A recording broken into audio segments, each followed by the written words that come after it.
सम्मानित मंच और सभागार में उपस्थित सभी विद्वत्गण, दिल्ली विश्वविद्यालय के विद्यार्थी और सबको मेरा जय भीम। अपनी बात शुरू करने से पहले एक दो तीन चीज़ शेयर करना चाहती हूँ। वो ये कि अभी पिछले दिनों मुझे ब्रिटिश कोलंबिया जाने का अवसर मिला और इन 4-5 सालों में जब से नई सरकार सत्ता में आई है, कनाडा, जापान, लंदन और यूएसए में 4-5 जगह गई। वहाँ पर लोगों की जो सोच है वर्तमान सरकार को लेकर वो ये है कि इंटरनेशनल लेवल पे मोदी जी बहुत अच्छा काम कर रहे हैं। मुझे एक भी व्यक्ति ऐसा नहीं मिला जिसने जरा सी आलोचना करना भी उचित समझा हो। प्राइवेटाइजेशन उनके फिट बैठता है और एफडीआई तो पहले ही हमारी सरकार ने, उससे पहले की सरकार शुरू कर चुकी थी।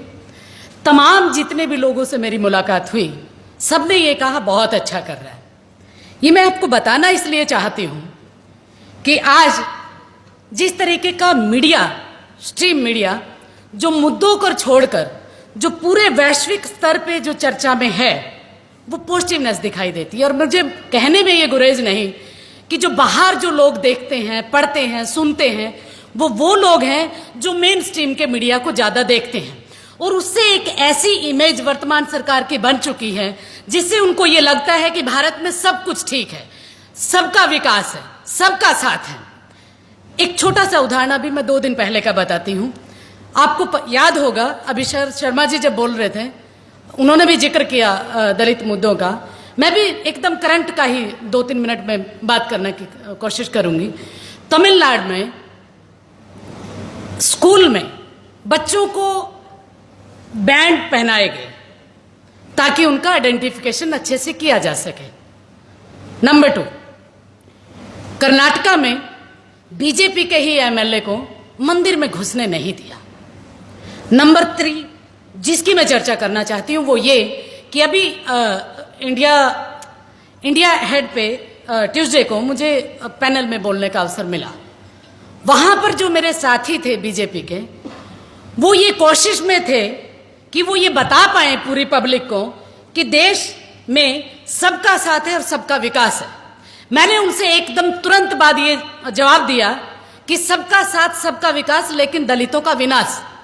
यही वजह है कि आप नेगेटिव चीज को भी, जो एक माइंडसेट जो डेवलप होता जा रहा है, जिसका उदाहरण है हमारे सामने। हम जानते हैं राष्ट्रपति जी को भी मंदिर में घुसने नहीं दिया था।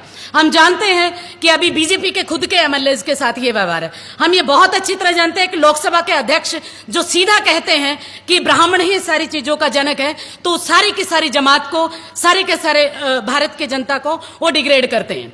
जब आप जाति का ग्लोरिफिकेशन करना शुरू कर देते हैं, बात वहीं से शुरू होती है। और आपको जानकर हैरानी होगी कि उन लोगों ने मेरे को देख के संस्कृत में बोलना शुरू कर दिया। लेकिन प्रॉब्लम ये थी कि उनको ये पता नहीं था कि मुझे संस्कृत भी आती है। और मैं ये बता दूं कि मैं संस्कृत डॉक्टरेट जेएनयू से हूं, जहां का अभी आपने जिक्र किया। मेरे ही विश्वविद्यालय के हैं नजीब जी, जिनका आज तक कोई अता पता नहीं। ऐसे कितने नजीब हैं जिनको गायब कर दिया? क्या रोहित वेमुला के जाने के बाद जो इंस्टीट्यूशनल मर्डर था, ऐसा कोई एक्ट बना पाए हम लोग जिसका एक लार्ज स्केल पे प्रभाव पड़ता? हम जानते हैं कि यूनिवर्सिटीज को डैमेज किया जा रहा है, एक तरफ से लिया जा रहा है तो दूसरी तरफ दे दिया जा रहा है। अभी करंट में एलआईसी को जितना पैसा था उसका लेके और कॉर्पोरेट को दे दिया गया। आम आदमी जो अपने बच्चों के रोजी रोटी से खर्चा निकाल के एलआईसी तक लेके जाता है, उनका क्या हाल होगा? इसका मतलब मैं कहना बस इतना ही चाहती थी कि एक इमेज ऐसी डेवलप की गई है जो पूरे माइंडसेट को आधार में लेकर चलती है। लेकिन उनसे जब भी आप चर्चा करेंगे, वो चर्चा इतनी भयानक तरीके की होगी कि आप आवाज भी अगर उठाएंगे तो राष्ट्र विरोधी उस जमात में शामिल होंगे राष्ट्र विरोधी। मेरा बिल्कुल उनसे कोई किसी तरह का भाईचारा नहीं है। हम भी उतने ही विरोध करते हैं जितने दूसरे लोग करते हैं।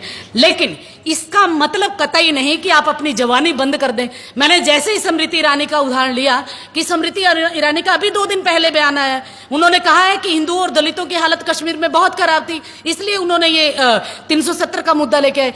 मैंने सिर्फ इतनी सी कोर्ट की बात, मैं सिर्फ ये बताना चाहती थी कि आप खुद स्वीकार करते हैं कि हिंदू दलित नहीं है। अगर आप हिंदुओं को, सारे दलितों को एक जैसा मानते तो जब रविदास मंदिर तोड़ा गया कितने गैर दलितों ने आकर उसका समर्थन किया, तब आपका हिंदूवाद कहाँ जाता है? और अभी रिसेंट चिल्ला कर चैनल पे ये बोला जाता है कि ये तो सुप्रीम कोर्ट का है। मजेदार बात ये है, अभी हमारे जो अवार्डी थे वकील साहब, मैं उनकी बात को ही आगे बढ़ाना चाहती हूँ कि मजेदार बात ये है कि जितने भी अमेंडमेंट आ रहा है, जितना भी एक्ट आ रहा है, जितनी भी भयानक तरीके की पॉलिसी है, वो सुप्रीम कोर्ट के माध्यम से है। चाहे वह रिजर्वेशन का मामला हो, यूनिवर्सिटीज में रोस्टर के माध्यम से, कान यहां से पकड़ने के बजाय नीचे से पकड़ा, क्योंकि सब जानते हैं रिजर्वेशन का अगर हम विरोध करेंगे, सरकार मतलब आम आदमी को बहुत अच्छी तरह समझ आती है कि रिजर्वेशन को खत्म करने की बात चल रही है, लेकिन रिजर्वेशन शब्द न यूज करके आप रोस्टर का मुद्दा उछालिए। जो पढ़े लिखे आदमी को भी सोचने में, थोड़ा ठहर के सोचने में पता लगता है कि रिजर्वेशन का विरोध करते हैं। दूसरी चीज SC/ST एट्रोसिटी एक्ट, वो सुप्रीम कोर्ट के माध्यम से आया। तीसरी चीज अभी रविदास टेम्पल का डिमोलिशन, अभी कोर्ट ने साफ साफ ये माना कि जब उनके कोर्ट में जब हम लोग पहुंचे, हमारे सीनियर दारापुरी जी हैं, आपको पता होगा सर, आप मेरी बात से सहमत भी हो सकते हैं, कोर्ट ने साफ साफ शब्दों में ये कहा, हमने ये तो कहा ही नहीं कि मंदिर को खत्म कर दिया जाए, हमने तो ये कहा था कि जितनी भी अवैध कॉलोनियां हैं उनको हटाया जाए, वहां मंदिर का मुद्दा ही नहीं आता। दूसरी चीज 1991 का एक्ट है कि जितनी भी रिलीजियस प्लेसेज हैं आप उनको डिमोलिश कर ही नहीं सकते। तो सरकार सोची समझी साजिश के तहत जो एक आवाज बनने नहीं देना चाहती, मैं बस इतना कहना चाहती हूँ, चाहे महिलाओं की आवाज हो, चाहे दलितों की आवाज हो, चाहे अल्पसंख्यक की आवाज हो, चाहे हमारे जितना भी हमारा भाईचारा है समाज में, जितने भी हमारे समुदाय हैं, समूह हैं, उनको बांट के रखा जाए, उनकी आवाज को एक ना होने दिया जाए। और वो इनको अंदेशा है सोशल मीडिया। हम सब जानते हैं कि सोशल मीडिया आज इतना स्ट्रांग है कि विदेशों में अगर मेन स्ट्रीम के चैनल आप रिपोर्ट करते हैं कि देश में बहुत विकास हो रहा है, देखिए कितने लोग पहले भूखे नंगे चलते थे, आजकल साइकिल पे चलते हैं, पहले पंखे नहीं होते थे, देखो BPL में अब पंखे वाले भी शामिल हैं। तो ये जो एक नैरेटिव क्रिएट किया जा रहा है सोच समझ के, उसको सोशल मीडिया ही तोड़ेगा।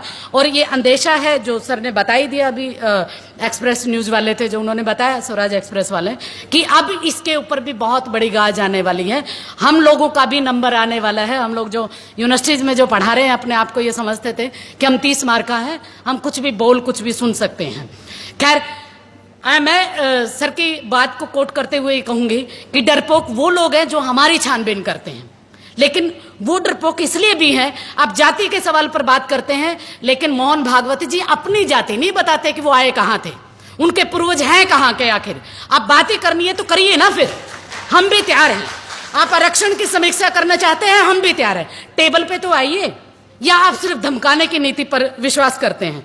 मैं सिर्फ लास्ट लाइन में एक कविता के माध्यम से अपनी बात समाप्त करना चाहूंगी, माफ करूंगी, मैं 2 मिनट से ज्यादा ले लिया। असल में पेशे से टीचर हूं तो 2 मिनट में बात मैं कर भी नहीं सकती थी। हम चीखेंगे, हम चीखेंगे जब जब शिक्षण संस्थाओं का दरवाजा बंद होगा। हम चीखेंगे जब तक शिक्षण संस्थाओं का दरवाजा बंद होगा। हम चीखेंगे जब जब न्याय का हनन होगा। हम चीखेंगे जब जब न्याय का हनन होगा। हम चीखेंगे जब जब हमारे अधिकारों को छीना जाएगा। हम चीखेंगे जब जब हमें अपनी जड़ों से बेदखल किया जाएगा। हम चीखेंगे जब जब हमें अपनी जड़ों से बेदखल किया जाएगा। हम चीखेंगे जब जब मंडल का कमंडल विरोधी होगा। हम चीखेंगे जब जब मंडल का कमंडल विरोधी होगा। हम चीखेंगे जब जब कोई गटर में दफन होगा। हम चीखेंगे जब जब कोई गटर में दफन होगा। जब जब हमारी बेटियों के साथ छल होगा, हम चीखेंगे। हम चीखेंगे जब जब हमारी बेटियों के साथ छल होगा। हम चीखेंगे जब जब गुनाहगारों को बख्शा जाएगा। हम चीखेंगे जब जब गुनाहगारों को बख्शा जाएगा। हम चीखेंगे जब जब न्याय नहीं फैसला होगा। हम चीखेंगे जब जब न्याय नहीं फैसला होगा। हम चीखेंगे जब जब आरक्षण के साथ खिलवाड़ होगा। हम चीखेंगे जब जब आरक्षण के साथ खिलवाड़ होगा। हम चीखेंगे जब जब संविधान का उल्लंघन होगा। हम चीखेंगे जब जब संविधान का उल्लंघन होगा। हम चीखेंगे जब तक हमारी आवाज में दम होगा। हम चीखेंगे जब जब हमारी आवाज में दम होगा। शुक्रिया।